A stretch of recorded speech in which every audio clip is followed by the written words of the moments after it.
It's the Jim and Terry Show coming to you from the Hobbit Hole Studio in Bobcaygeon. That is Terry. I am Jim, and this is Smorgasbord. It's Jim's favorite snack time of the day, Smorgasbord. Anything goes. I'm just going to rip through some of the titles of things that I found and sent to you. Bank rates are falling. Thank God. First time in what, 4 years or something? Yeah. First time since COVID. Since COVID. And, of course, there are those who don't believe COVID was real and blame Justin Trudeau for everything that went wrong in the last 3 years.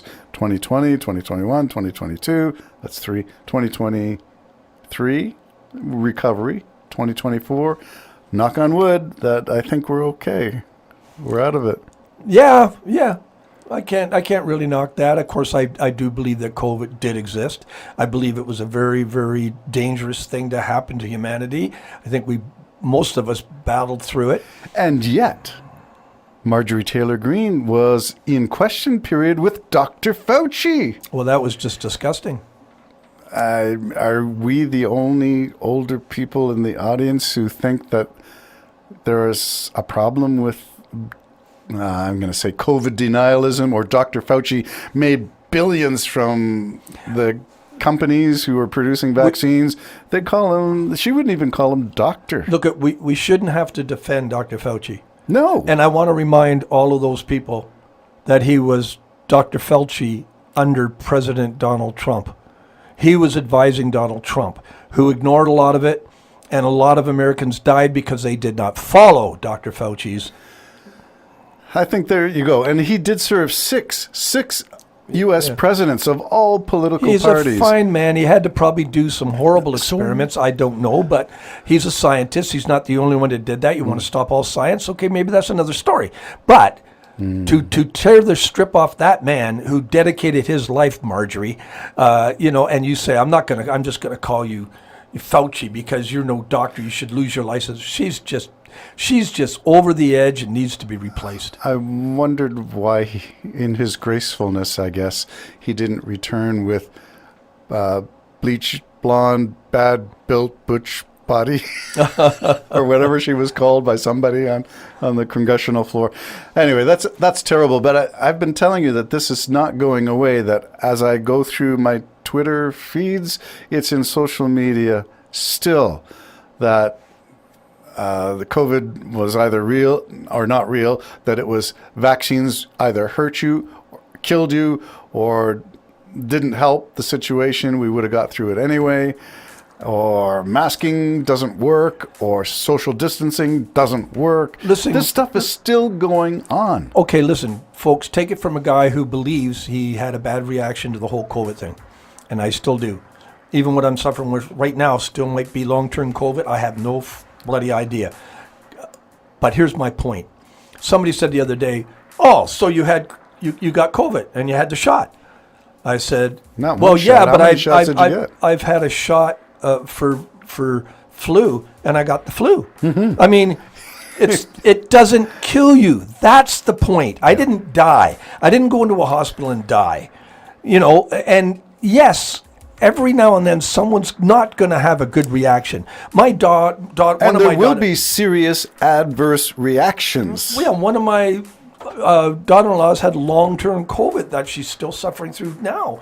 So, yes, it's going to happen, but it happens in everything. Now my biggest problem, Terry, is the whole idea against vaccines. We got now measles coming out. We've got also RFK Jr. promoting his anti-vaxx. Yeah, and the things that were conquered and beaten and bashed down. Yes, when we were growing up, we got boosters and vaccines and stuff. And yes, probably out there somebody died. But the majority of the population survived it, and we're living to this day being able to talk about it. Because of vaccines. Because of that. Now we're starting to see the rise up of these diseases long since buried. Yep. My concern is the new generation is going to let that happen. Yeah. And it's a mistake. And there's nothing you can say to them because there's wisdom in there, my friend. How about this? Jumping through topics that I sent to you. The Canadian Taxpayer Association isn't really an association of Canadian taxpayers. We hear a lot. I don't know about you, but I follow bank rates and interest rates, and I follow the state of the Canadian economy a lot. And one of the big talking agencies is the Canadian Taxpayers Association. And they make it sound like they are representing all Canadians, right? It's a Canadian Taxpayers Association. But they are a private group. And a lot of them belong to what I would call the equivalent of the U.S. Heritage Foundation, which is a far-right, not really middle-right, far-right conservative think tank. Fraser Institute is the same thing in Canada, and that's where this taxpayer's point of view comes on. So when you're talking about policies and who it impacts, there is a bias already built in if you say you're representing Canadian taxpayers and you really don't represent Canadian taxpayers. You represent a portion of them. It's very partisan, and I object to that. The world we're living in, maybe always have lived in, because it's deceiving. It is deceiving. I was at the exhibition once, my brother and I. We were at the exhibition, and a guy was in front of a tent, and he said, came out and goes, it was one of the Buckman Turner Overdrive. Which one was Randy Buckman? I think it was Randy Buckman. We went, Randy Buckman's in there? Yeah. We went in. No, it wasn't. It was a presentation for Mormons. Oh, because he was associated with the Church of Mormon. Either him or one of them. No, I think but anyways, that I say all that to say, number one, if your whole title is to deceive, I don't want nothing to do with you. What does that say about your faith? Well, your faith, but your faith should be, I'm a Christian. Yes, and it Church of Jesus Christ, Or Church of Jesus Christ of the Latter-day Saints. Yeah, but I mean, buyer beware, I guess. Yes, caveat emptor. Well, the thing, that's not where I was going with it. I was agreeing with you. If you're representing taxpayers and you really aren't, that's deception. And I don't know if you get tax benefits and everything else because you pretend you're there for the taxpayer. I don't know. Deception is an important concept, and when we go into this election with a convicted 34-count conviction, 34 to 34-0... Well, we're not going into that because we're not American. We're going into the subject, but we're not going into the election. You meant the world's going to watch this election. No, I meant, I'm aware of the election, but when you talk about a deception and you've got a song called The Great Deception or some variation of that. I don't know. The Grand Deception, the big thing... I don't know. You're tuned. You wrote it. Oh, mine? Yeah. Oh, Strong Delusion? Strong Delusion. Okay. That's good. I like that. Strong Delusion. Well, we're all under some kind of delusion. When you look at this thing, and again, this is just a JPEG of somebody put it together, but it's a reminder. Trump's convicted. Convicted by a jury. Convicted by a jury of his peers. Not a judge, not a corrupt judge. Yeah. This is all legitimate. So he's convicted. But look at all these convictions around him. These are former advisors to his 2016 advisors in his business, so the Trump Towers, all of that stuff, real estate investments, convictions there. And on the 2020 campaign, more convictions, including his lawyers, including the ones who are still being subpoenaed down in... I'm going to say Arizona for the fake elector scheme where they signed swearing that this was truthful, but it wasn't. All of these people have been convicted. So the title of this graphic was strangely appropriate. Criminal enterprises. Well, it is. They're conscious lists. Yeah. Less. They don't have it. And that's the truth of it. All I need is one thing. And this is it, which I wouldn't vote for Trump. And that is, he tried to take over the country. But they don't believe it. They believe it was a picnic. I don't even understand where they're at. 6, because it was a fair election. He doesn't want to lose. So the next election they're in, it's either he wins or it was fake. That's right. So what kind of people would vote for that man? Somebody does. I know. I don't know who. Best move on. All right, let's move on to, we were talking about housing and how the Canadian government is going directly to municipalities and investing in local housing markets, bypassing the provinces whose jurisdiction is housing.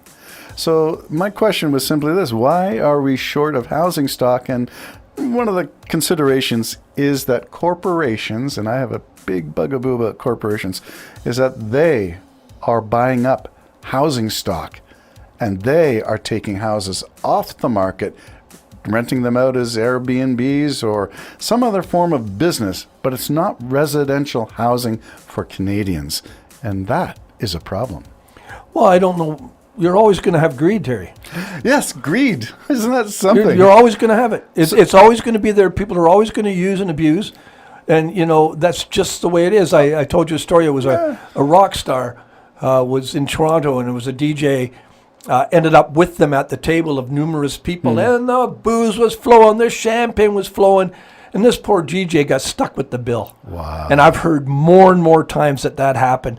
Well, shame on you, you stinking rich creep friggin' rock star, or anybody else that does that. You know what I mean? You know what you're doing. You got no conscience. No. That poor sap, $1,000, $1,500, whatever it is, and this is so you can drink. This is the difference between what I would call caring for people and not caring. And you do it by regulations. You and I talked about human behavior, and if we're left to our own devices through libertarianism, the result is anarchy and chaos, and we need some form of regulation. That's where NDP, Liberal, Green tend to be on regulation side. I think regulate the others are. that. I'm a conservative, and I want Conservatives regulations. deregulate. Well, that's an argument that can't even be covered in one show. No, it can be a general stereotype and a truism that you can accept on my word as someone who's checked it out. And you can say, well, Terry said so. But have I checked you out, Terry? Have I checked you out? You can check me out, sure. Prove me wrong. But the generalization is that conservatives tend to deregulate. They want to make government small. I like that. You do that by deregulating, by having fewer departments and making them work more and do more for the taxpayer. I'm not sure that you can do all that. I've eyewitnessed a lot of government departments, and they don't work. So I'm all for shrinking those things down. I'm not saying get rid of them, but I'm all for making the people work. I'm all for bearing witness. I'll raise my hand, and my wife can too, as two people who've applied for old age security, that things, when they didn't go right, and I had to contact the government, the Canadian Revenue Agency, CRA, and then look at what I was supposed to be receiving, why I wasn't receiving it. I had the nicest people on the phone, and within minutes my call was picked up and answered. Within minutes, an email through their server was responded to. Wow. I'm impressed. I'm all for paying those people, and I said, I'm so thankful that we haven't deregulated we need people. We need people. We don't need a bunch of them standing around looking at the other people being nice. No, we don't. That's true. But we're never going to totally agree, but that's why we're friends. That's right. Conservative or liberal, religious, irreligious, doesn't matter. You're still people, and you matter. Bye-bye for now. Bye-bye.